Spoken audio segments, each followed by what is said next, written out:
The Yellow Dwarf by Madame d'Aulnoy, narrated by Andrea Rossignol. Once upon a time, there lived a queen who had been the mother of a great many children, and of them all, only one daughter was left. But then she was worth at least 1,000. Her mother, who since the death of the king, her father, had nothing in the world she cared for so much as this little princess, was so terribly afraid of losing her that she quite spoiled her, and never tried to correct any of her faults.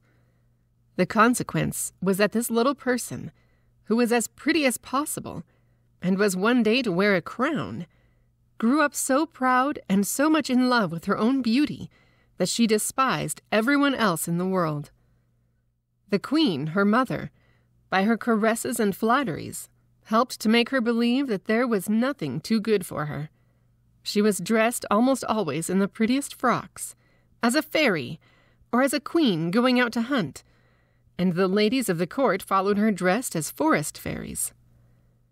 To make her more vain than ever, the queen caused her portrait to be taken by the cleverest painters and sent to several neighboring kings with whom she was very friendly. When they saw this portrait, they fell in love with the princess, every one of them, but upon each it had a different effect. One fell ill, one went quite crazy, and a few of the luckiest set off to see her as soon as possible. But these poor princes became her slaves the moment they set eyes on her. Never had there been a gayer court. 20 delightful kings did everything they could think of to make themselves agreeable, and after having spent ever so much money in giving a single entertainment, thought themselves very lucky if the princess said, "That's pretty." All this admiration vastly pleased the queen. Not a day passed but she received 7,000 or 8,000 sonnets, and as many elegies, madrigals, and songs, which were sent her by all the poets in the world. All the prose and the poetry that was written just then was about Bellissima, for that was the princess's name, and all the bonfires that they had were made of these verses, which crackled and sparkled better than any other sort of wood. Bellissima was already 15 years old, and every one of the princes wished to marry her, but not one dared to say so. How could they, when they knew that any one of them might have cut off his head 5 or 6 times a day just to please her, and she would have thought it a mere trifle, so little did she care. You may imagine how hard-hearted her lovers thought her, and the queen, who wished to see her married, did not know how to persuade her to think of it seriously. "Bellissima," she said, "I do wish you would not be so proud.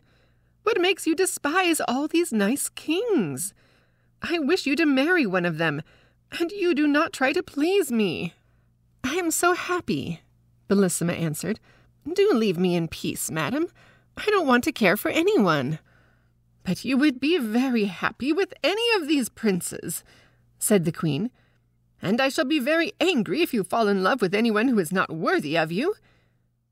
But the princess thought so much of herself that she did not consider any one of her lovers clever or handsome enough for her, and her mother, who was getting really angry at her determination not to be married, began to wish that she had not allowed her to have her own way so much.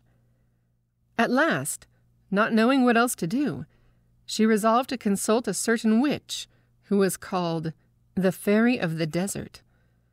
Now this was very difficult to do, as she was guarded by some terrible lions.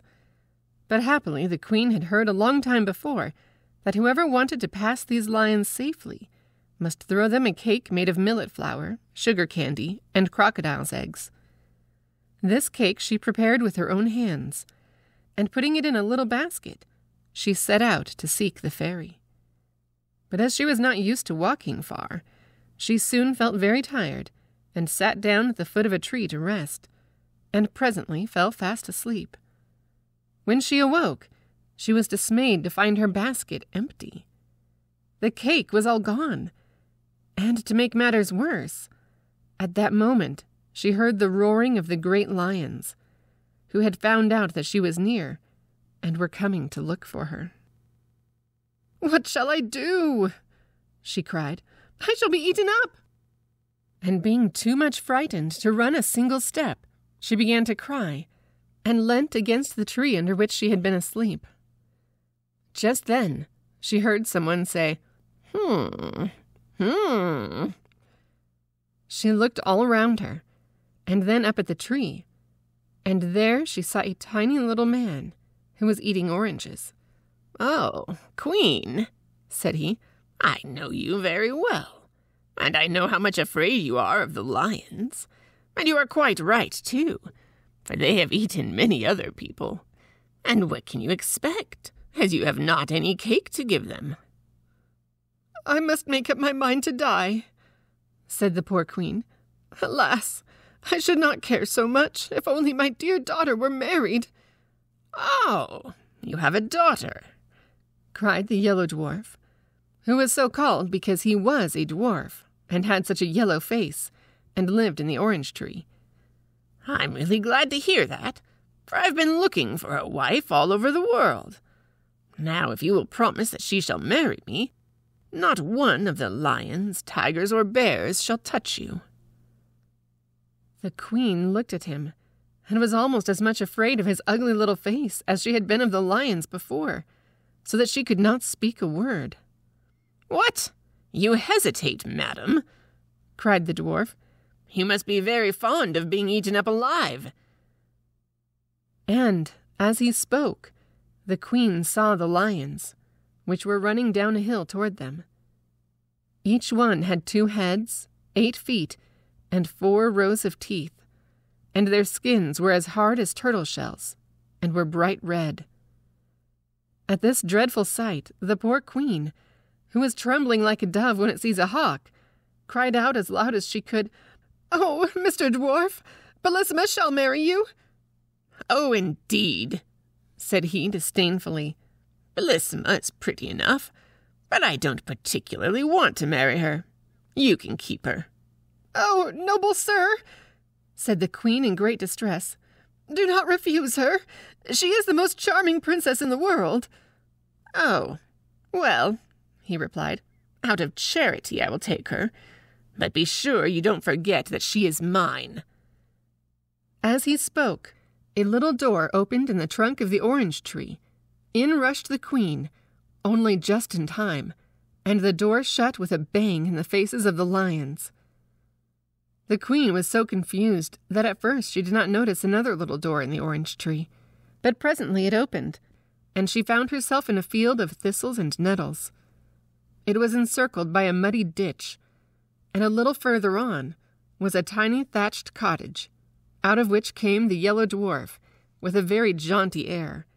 He wore wooden shoes and a little yellow coat, and as he had no hair and very long ears, he looked altogether a shocking little object. "I'm delighted," he said to the queen, "that, as you are to be my mother-in-law, you should see the little house in which your Bellissima will live with me. With these thistles and nettles she can feed a donkey, which she can ride whenever she likes. Under this humble roof no weather can hurt her. She will drink the water of this brook and eat frogs, which grow very fat about here. And then she will have me always with her, handsome, agreeable, and gay as you see me now. For if her shadow stays by her more closely than I do, I shall be surprised."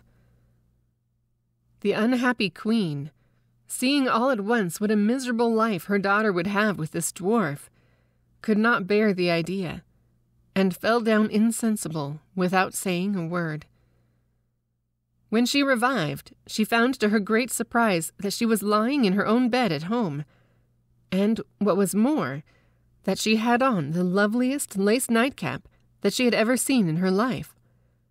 At first, she thought that all her adventures, the terrible lions, and her promise to the Yellow Dwarf that he could marry Bellissima must have been a dream.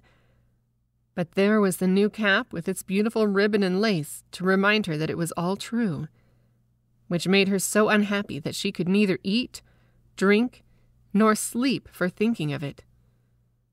The princess, who, in spite of her willfulness, really loved her mother with all her heart, was much grieved when she saw her looking so sad, and often asked her what was the matter. But the queen, who didn't want her to find out the truth, only said that she was ill, or that one of her neighbors was threatening to make war against her. Bellissima knew quite well that something was being hidden from her, and that neither of these was the real reason of the queen's uneasiness. So she made up her mind that she would go and consult the Fairy of the Desert about it, especially as she had often heard how wise she was, and she thought that at the same time she might ask her advice as to whether it would be well to be married or not. So, with great care, she made some of the proper cake to pacify the lions, and one night went up to her room very early, pretending that she was going to bed. But instead of that, she wrapped herself up in a long white veil, and went down a secret staircase, and set off, all by herself, to find the witch. But when she got as far as the same fatal orange tree, and saw it covered with flowers and fruit, she stopped and began to gather some of the oranges, and then, putting down her basket, she sat down to eat them. But when it was time to go on again, the basket had disappeared, and though she looked everywhere, not a trace of it could she find. The more she hunted for it, the more frightened she got, and at last she began to cry. Then all at once she saw before her the Yellow Dwarf. "What's the matter with you, my pretty one?" said he. "What are you crying about?" "Alas," she answered, "no wonder that I'm crying, seeing as I have lost the basket of cake that was to help me get safely to the cave of the Fairy of the Desert." "And what do you want with her, pretty one?" said the little monster. "For I am a friend of hers, and, for the matter of that, I am quite as clever as she is." "The queen, my mother," replied the princess, "has lately fallen into such a deep sadness that I fear she will die, and I am afraid that perhaps I am the cause of it, for she very much wishes for me to be married, and I must tell you truly that as yet I have not found anyone I consider worthy to be my husband. So, for all these reasons, I wished to talk to the fairy." "Do not give yourself any further trouble, princess," answered the dwarf. "I can tell you all you want to know better than she could. The queen, your mother, has promised you in marriage." "Has promised me?" interrupted the princess. "Oh, no, I'm sure she has not. She would have told me if she had. I am too much interested in the matter for her to promise anything without my consent. You must be mistaken." "Beautiful princess," cried the dwarf suddenly, throwing himself on his knees before her, "I flatter myself that you will not be displeased at her choice when I tell you that it is to me she has promised the happiness of marrying you." "You?" cried Bellissima, starting back. "My mother wishes me to marry you? How can you be so silly as to think of such a thing?" "Oh, it isn't that I care much to have that honor," cried the dwarf angrily. "But here are the lions coming. They'll eat you up in 3 mouthfuls, and there will be an end of you and your pride." And indeed, at that moment the poor princess heard their dreadful howls, coming nearer and nearer. "What shall I do?" she cried. "Must all my happy days come to an end like this?" The malicious dwarf looked at her and began to laugh spitefully. "At least," said he, "you have the satisfaction of dying unmarried. A lovely princess like you must surely prefer to die, rather than be the wife of a poor little dwarf like myself." "Oh, don't be angry with me," cried the princess, clasping her hands. "I'd rather marry all the dwarfs in the world than die in this horrible way." "Look at me well, princess, before you give me your word," said he. "I don't want you to promise me in a hurry." "Oh," cried she, "the lions are coming. I have looked at you enough. I am so frightened. Save me this minute, or I shall die of terror."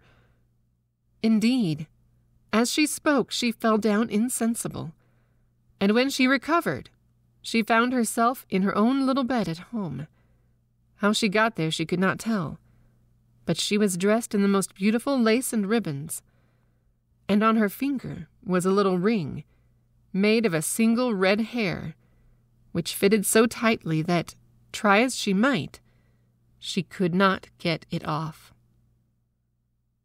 When the princess saw all these things, and remembered what had happened, she too fell into the deepest sadness, which surprised and alarmed the whole court, and the queen more than anyone else. 100 times she asked Bellissima if anything was the matter with her, but she always said that there was nothing. At last the chief men of the kingdom, anxious to see their princess married, sent to the queen to beg her to choose a husband for her as soon as possible. She replied that nothing would please her better, but that her daughter seemed so unwilling to marry, and she recommended them to go and talk to the princess about it themselves. So this they did at once. Now Bellissima was much less proud since her adventure with the Yellow Dwarf, and could not think of a better way of getting rid of the little monster than to marry some powerful king. Therefore she replied to their request much more favorably than they had hoped, saying that, though she was very happy as she was, still, to please them, she would consent to marry the king of the gold mines. Now he was a very handsome and powerful prince, who had been in love with the princess for years, but had not thought that she would ever care about him at all.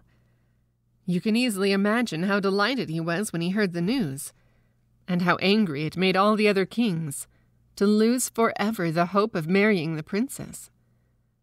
But after all, Bellissima could not have married 20 kings. Indeed, she had found it quite difficult enough to choose one, for her vanity made her believe that there was nobody in the world who was worthy of her. Preparations were begun at once for the grandest wedding that had ever been held at the palace. The king of the gold mines sent such immense sums of money that the whole sea was covered with the ships that brought it. Messengers were sent to all the gayest and most refined courts, particularly the court of France, to seek out everything rare and precious to adorn the princess, although her beauty was so perfect that nothing she wore could make her look prettier. At least, that is what the king of the gold mines thought, and he was never happy unless he was with her. As for the princess, the more she saw of the king, the more she liked him. He was so generous, so handsome and clever, that at last she was almost as much in love with him as he was with her. How happy they were as they wandered about in the beautiful gardens together, sometimes listening to sweet music. And the king used to write songs for Bellissima. This is one that she liked very much. In the forest all is gay, when my princess walks that way. All the blossoms then are found, downward fluttering to the ground, hoping she may tread on them, and bright flowers on slender stem gaze up at her as she passes, brushing lightly through the grasses. Oh, my princess, birds above echo back our songs of love, as through this enchanted land blithe we wander, hand in hand. They really were as happy as the day was long. All the king's unsuccessful rivals had gone home in despair. They said goodbye to the princess so sadly that she could not help being sorry for them. "Ah, madam," the king of the gold mines said to her, "how is this? Why do you waste your pity on these princes, who love you so much that all their trouble would be well repaid by a single smile from you?" "I should be sorry," answered Bellissima, "if you had not noticed how much I pitied these princes who are leaving me forever. But for you, sire, it is very different. You have every reason to be pleased with me, but they are going sorrowfully away, so you must not grudge them my compassion." The king of the gold mines was quite overcome by the princess's good-natured way of taking his interference, and throwing himself at her feet, he kissed her hand 1,000 times and begged her to forgive him. At last the happy day came. Everything was ready for Bellissima's wedding. The trumpets sounded, all the streets of the town were hung with flags and strewn with flowers, and the people ran in crowds to the great square before the palace. The queen was so overjoyed that she had hardly been able to sleep at all, and she got up before it was light to give the necessary orders and to choose the jewels that the princess was to wear. These were nothing less than diamonds, even to her shoes, which were covered with them, and her dress of silver brocade was embroidered with a dozen of the sun's rays.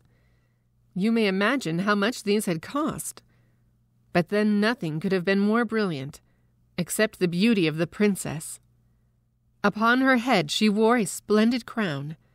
Her lovely hair waved nearly to her feet, and her stately figure could easily be distinguished among all the ladies who attended her. The king of the gold mines was not less noble and splendid. It was easy to see by his face how happy he was, and everyone who went near him returned loaded with presents. For all round the great banqueting hall had been arranged 1,000 barrels of gold, and numberless bags of velvet embroidered with pearls and filled with money, each one containing at least 100,000 gold pieces, which were given away to everyone who liked to hold out his hand, which numbers of people hastened to do, you may be sure. Indeed, some found this by far the most amusing part of the wedding festivities. The queen and the princess were just ready to set out with the king when they saw, advancing towards them from the end of the long gallery, 2 great basilisks, dragging after them a very badly made box. Behind them came a tall old woman, whose ugliness was even more surprising than her extreme old age. She wore a ruff of black taffeta, a red velvet hood, and a farthingale all in rags, and she leaned heavily upon a crutch. This strange old woman, without saying a single word, hobbled 3 times round the gallery, followed by the basilisks. Then, stopping in the middle, and brandishing her crutch threateningly, she cried, "Ho, ho, queen! Ho, ho, princess! Do you think you are going to break with impunity the promise that you made to my friend the Yellow Dwarf? I am the fairy of the desert. Without the Yellow Dwarf and his orange tree, my great lions would soon have eaten you up, I can tell you. And in fairyland we do not suffer ourselves to be insulted like this. Make up your minds at once what you will do, for I vow that you shall marry the Yellow Dwarf. If you don't, may I burn my crutch." "Ah, princess," said the queen, weeping, "what is this that I hear? What have you promised?" "Ah, my mother," replied Bellissima sadly, "what did you promise yourself?" The king of the gold mines, indignant at being kept from his happiness by this wicked old woman, went up to her, and threatening her with his sword, said, "Get away out of my country at once, and forever, miserable creature, lest I take your life, and so rid myself of your malice." He had hardly spoken these words, when the lid of the box fell back on the floor with a terrible noise, and to their horror, out sprang the Yellow Dwarf, mounted upon a great Spanish cat. "Rash youth," he cried, rushing between the fairy of the desert and the king. "Dare to lay a finger upon this illustrious fairy. Your quarrel is with me only. I am your enemy and your rival. That faithless princess who would have married you is promised to me. See if she has not upon her finger a ring made of one of my hairs. Just try to take it off, and you will soon find out that I am more powerful than you are." "Wretched little monster," said the king, "do you dare to call yourself the princess's lover, and to lay claim to such a treasure? Do you know that you are a dwarf? That you are so ugly that one cannot bear to look at you, and that I should have killed you myself long before this if you had been worthy of such a glorious death?" The Yellow Dwarf, deeply enraged at these words, set spurs to his cat, which yelled horribly, and leapt hither and thither, terrifying everybody except the brave king, who pursued the dwarf closely, till he, drawing a great knife with which he was armed, challenged the king to meet him in single combat, and rushed down into the courtyard of the palace with a terrible clatter. The king, quite provoked, followed him hastily. But they had hardly taken their places facing one another, and the whole court had only just had the time to rush out upon the balconies to watch what was going on, when suddenly the sun became as red as blood, and it was so dark that they could scarcely see at all. The thunder crashed, and the lightning seemed as if it must burn up everything. The two basilisks appeared, one on each side of the bad dwarf, like giants, mountains high, and fire flew from their mouths and ears, until they looked like flaming furnaces. None of these things could terrify the noble young king, and the boldness of his looks and actions reassured those who were looking on, and perhaps even embarrassed the Yellow Dwarf himself. But even his courage gave way when he saw what was happening to his beloved princess. For the fairy of the desert, looking more terrible than before, mounted upon a winged griffin, and with long snakes coiled round her neck, had given her such a blow with the lance she carried that Bellissima fell into the queen's arms, bleeding and senseless. Her fond mother, feeling as much hurt by the blow as the princess herself, uttered such piercing cries and lamentations that the king, hearing them, entirely lost his courage and presence of mind. Giving up the combat, he flew towards the princess, to rescue or to die with her, but the Yellow Dwarf was too quick for him. Leaping with his Spanish cat upon the balcony, he snatched Bellissima from the queen's arms, and before any of the ladies of the court could stop him, he had sprung upon the roof of the palace and disappeared with his prize. The king, motionless with horror, looked on despairingly at the dreadful occurrence, which he was quite powerless to prevent. And to make matters worse, his sight failed him. Everything became dark, and he felt himself carried along through the air by a strong hand. This new misfortune was the work of the wicked fairy of the desert, who had come with the Yellow Dwarf to help him carry off the princess, and had fallen in love with the handsome young king of the gold mines directly she saw him. She thought that if she carried him off to some frightful cavern and chained him to a rock, then the fear of death would make him forget Bellissima and become her slave. So, as soon as they reached the place, she gave him back his sight, but not without releasing him from his chains. And by her magic power she appeared before him as a young and beautiful fairy, and pretended to have come there quite by chance. "What do I see?" she cried. "Is it you, dear prince? What misfortune has brought you to this dismal place?" The king, who was quite deceived by her altered appearance, replied, "Alas, beautiful fairy, the fairy who brought me here first took away my sight, but by her voice I recognized her as the fairy of the desert. Though what she could have carried me off for I cannot tell you." "Ah," cried the pretended fairy, "if you have fallen into her hands, you won't get away until you have married her. She has certainly carried off more than one prince like this, and she will certainly have anything she takes a fancy to." While she was thus pretending to be sorry for the king, he suddenly noticed her feet, which were like those of a griffin, and knew in a moment that this must be the fairy of the desert, for her feet were the one thing she could not change, however pretty she might make her face.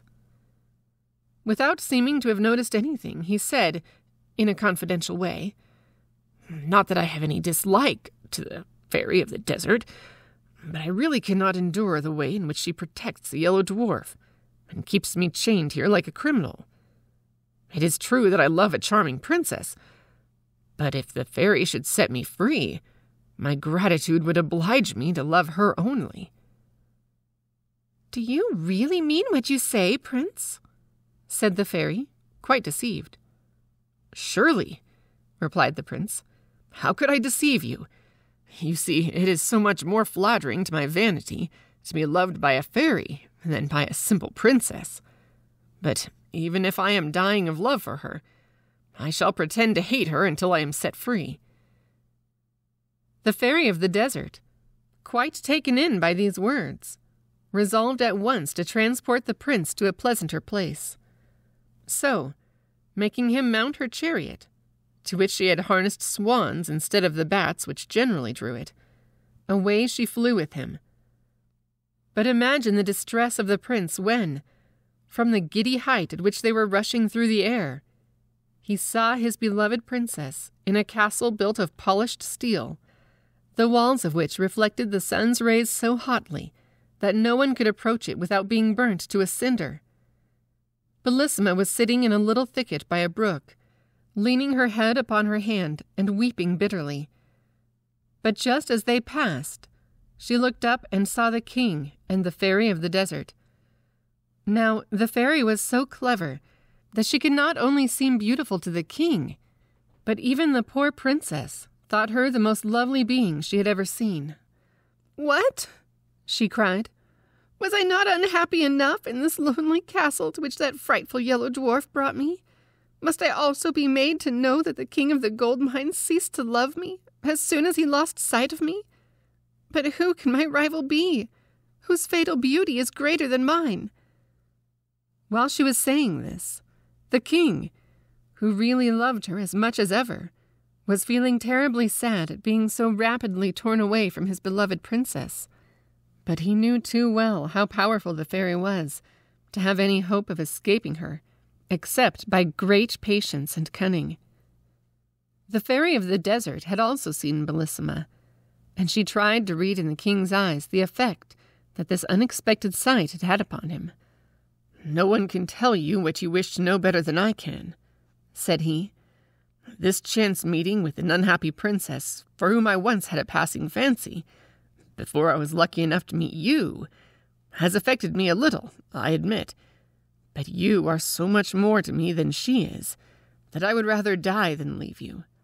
"Ah, Prince," she said, "can I believe that you really love me so much?"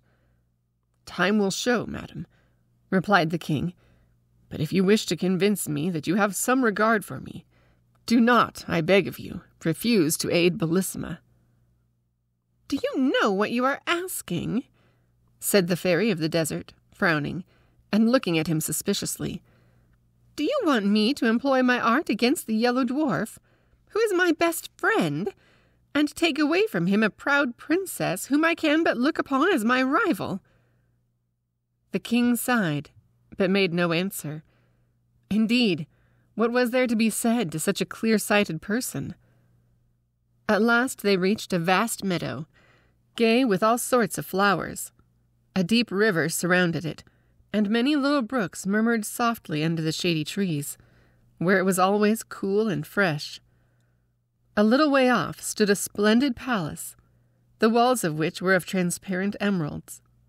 As soon as the swans which drew the fairy's chariot had alighted under a porch, which was paved with diamonds and had arches of rubies, they were greeted on all sides by thousands of beautiful beings, who came to meet them joyfully, singing these words: "When love within a heart would reign, useless to strive against him 'tis. The proud but feel a sharper pain, and make a greater triumph his." The Fairy of the Desert was delighted to hear them sing of her triumphs. She led the king into the most splendid room that can be imagined, and left him alone for a little while, just that he might not feel that he was a prisoner. But he felt sure that she had not really gone quite away, but was watching him from some hiding place.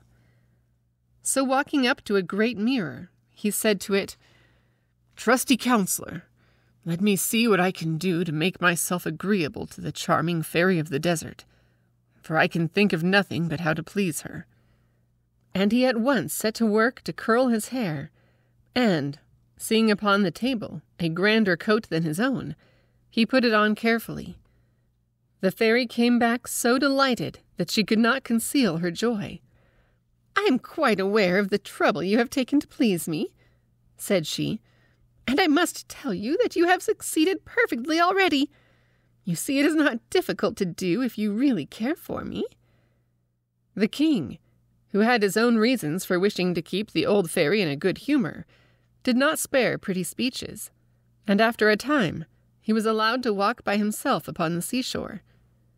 The fairy of the desert had by her enchantments raised such a terrible storm that the boldest pilot would not venture out in it, so she was not afraid of her prisoners being able to escape, and he found it some relief to think sadly over his terrible situation without being interrupted by his cruel captor. Presently, after walking wildly up and down, he wrote these verses upon the sand with his stick. At last may I come upon this shore, lighten my sorrow with soft tears. Alas, alas, I see no more my love, who yet my sadness cheers. And thou, O raging stormy sea, stirred by wild winds, from depth to height, thou holdest my loved one far from me, and I am captive to thy might. My heart is still more wild than thine, for fate is cruel unto me. Why must I thus in exile pine? Why is my princess snatched from me? O lovely nymphs from ocean caves, who know how sweet true love may be, come and calm the furious waves, and set a desperate lover free. While he was still writing, he heard a voice which attracted his attention in spite of himself. Seeing that the waves were rolling in higher than ever, he looked all round him, and presently saw a lovely lady floating gently toward him upon the crest of a huge billow. Her long hair spread all about her. In one hand she held a mirror, and in the other a comb, and instead of feet, she had a beautiful tail like a fish, with which she swam. The king was struck dumb with astonishment at this unexpected sight. But as soon as she came within speaking distance, she said to him, I know how sad you are at losing your princess, and being kept a prisoner by the fairy of the desert. If you like, I will help you to escape from this fatal place, where you may otherwise have to drag on a weary existence for 30 years or more. The king of the gold mines hardly knew what answer to make to this proposal, not because he did not wish very much to escape, but he was afraid that this might be only another device by which the fairy of the desert was trying to deceive him. As he hesitated, the mermaid, who guessed his thoughts, said to him, You may trust me. I am not trying to entrap you. I am so angry with the Yellow Dwarf and the fairy of the desert that I am not likely to wish to help them, especially since I constantly see your poor princess, whose beauty and goodness make me pity her so much. And I tell you that if you will have confidence in me, I will help you to escape. I trust you absolutely, cried the king, and I will do whatever you tell me. But if you have seen my princess, I beg of you to tell me how she is and what is happening to her. We must not waste time in talking, said she.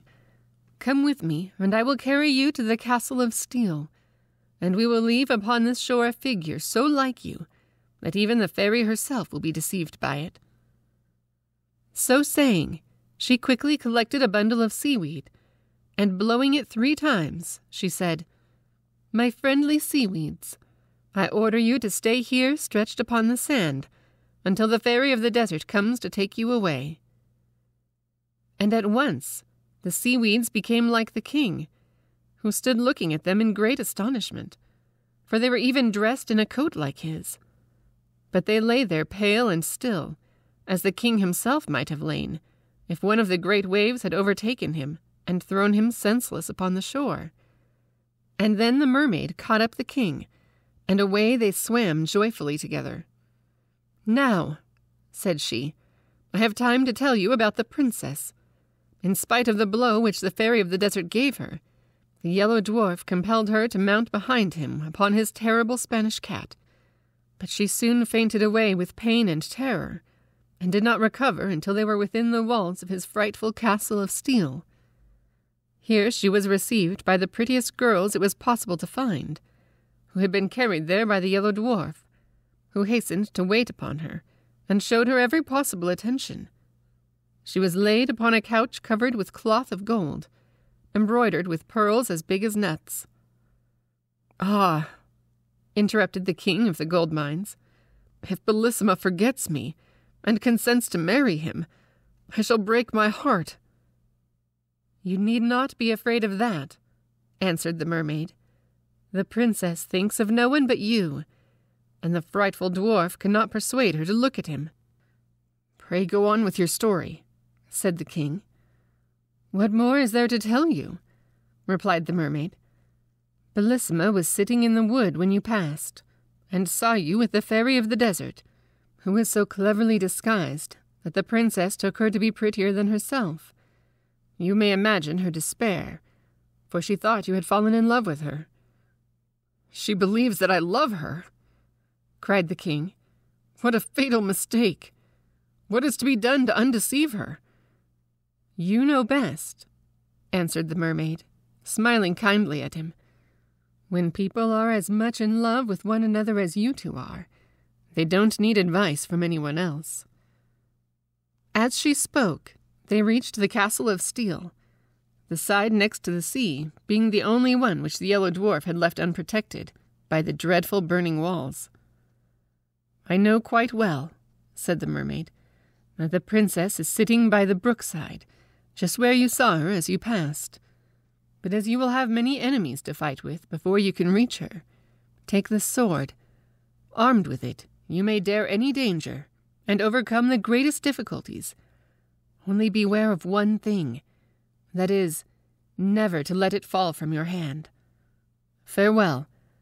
Now I will wait by that rock, and if you need my help in carrying off your beloved princess, I will not fail you, for the queen, her mother, is my best friend, and it was for her sake that I went to rescue you." So saying, she gave the king a sword made from a single diamond, which was more brilliant than the sun. He could not find any words to express his gratitude, but he begged her to believe that he fully appreciated the importance of her gift, and would never forget her help and kindness. We must now go back to the fairy of the desert. When she found that the king did not return, she hastened out to look for him, and reached the shore with 100 of the ladies of her train, loaded with splendid presents for him. Some carried baskets full of diamonds, others golden cups of wonderful workmanship, and amber, coral, and pearls. Others, again, balanced upon their heads bales of the richest and most beautiful stuffs, while the rest brought fruit and flowers, and even birds. But what was the horror of the fairy, who followed this gay troop, when she saw, stretched upon the sand, the image of the king which the mermaid had made with the seaweeds. Struck with astonishment and sorrow, she uttered a terrible cry, and threw herself down beside the pretended king, weeping and howling, and calling upon her 11 sisters, who were also fairies, and who came to her assistance. But they were all taken in by the image of the king, for, clever as they were, the mermaid was still cleverer, and all they could do was to help the fairy of the desert to make a wonderful monument over what they thought was the grave of the king of the gold mines. But while they were collecting jasper and porphyry, agate and marble, gold and bronze, statues and devices, to immortalize the king's memory, he was thanking the good mermaid and begging her still to help him, which she graciously promised to do as she disappeared. And then he set out for the castle of steel. He walked fast, looking anxiously round him, and longing once more to see his darling Bellissima. But he had not gone far, when he was surprised by 4 terrible sphinxes, who would very soon have torn him to pieces with their sharp talons, if it had not been for the mermaid's diamond sword. For no sooner had he flashed it before their eyes, than down they fell at his feet, quite helpless, and he killed them with one blow. But he had hardly turned to continue his search, when he met 6 dragons, covered with scales that were harder than iron. Frightful as this encounter was, the king's courage was unshaken, and by the aid of his wonderful sword, he cut them in pieces one after the other. Now he hoped his difficulties were over, but at the next turning, he was met by one which he did not know how to overcome. 24 pretty and graceful nymphs advanced towards him, holding garlands of flowers, with which they barred the way. "Where are you going, Prince?" they said. "It is our duty to guard this place, and if we let you pass, great misfortune will happen to you and to us. We beg you not to insist upon going on. Do you want to kill 24 girls who have never displeased you in any way?" The king did not know what to do or to say. It went against all his ideas as a knight to do anything a lady begged him not to do. But when he hesitated, a voice in his ear said, "Strike! Strike and do not spare, or your princess is lost forever." So without replying to the nymphs, he rushed forward instantly, breaking their garlands and scattering them in all directions, and then went on without further hindrance to the little wood where he had seen Bellissima. She was seated by the brook, looking pale and weary when he reached her, and he would have thrown himself down at her feet, but she drew herself away from him with as much indignation as if he had been the Yellow Dwarf. "Oh, Princess," he cried, "do not be angry with me. Let me explain everything. I am not faithless or to blame for what has happened. I am a miserable wretch who has displeased you without being able to help himself." "Ah!" cried Bellissima. "Did I not see you flying through the air with the loveliest being imaginable? Was that against your will?" "Indeed it was, Princess," he answered. "The wicked fairy of the desert, not content with chaining me to a rock, carried me off in her chariot to the other end of the earth, where I should even now be a captive, but for the unexpected help of a friendly mermaid, who brought me here to rescue you, my princess, from the unworthy hands that hold you. Do not refuse the aid of your most faithful lover." So saying, he threw himself at her feet and held her by her robe. But alas, in so doing, he let fall the magic sword, and the Yellow Dwarf, who was crouching behind a lettuce, no sooner saw it than he sprang out and seized it, well knowing its wonderful power. The princess gave a cry of terror on seeing the dwarf, but this only irritated the little monster. Muttering a few magical words, he summoned 2 giants, who bound the king with great chains of iron. "Now," said the dwarf, "I am master of my rival's fate, but I will give him his life and permission to depart unharmed, if you, princess, will consent to marry me." "Let me die 1,000 times rather," cried the unhappy king. "Alas!" cried the princess. "Must you die? Could anything be more terrible?" "That you should marry that little wretch would be far more terrible," answered the king. "At least," continued she, "let us die together." "Let me have the satisfaction of dying for you, my princess," said he. "Oh, no, no," she cried, turning to the dwarf. "Rather than that, I will do as you wish." "Cruel princess," said the king, "would you make my life horrible to me by marrying another before my eyes?" "Not so," replied the Yellow Dwarf. "You are a rival of whom I am too much afraid. You shall not see our marriage." So saying, in spite of Bellissima's tears and cries, he stabbed the king to the heart with the diamond sword. The poor princess, seeing her lover lying dead at her feet, could no longer live without him. She sank down by him and died of a broken heart. So ended these unfortunate lovers, whom not even the mermaid could help, because all the magic power had been lost with the diamond sword. As to the wicked dwarf, he preferred to see the princess dead rather than married to the king of the gold mines, and the fairy of the desert, when she heard of the king's adventures, pulled down the grand monument which she had built, and was so angry at the trick that had been played her that she hated him as much as she had loved him before.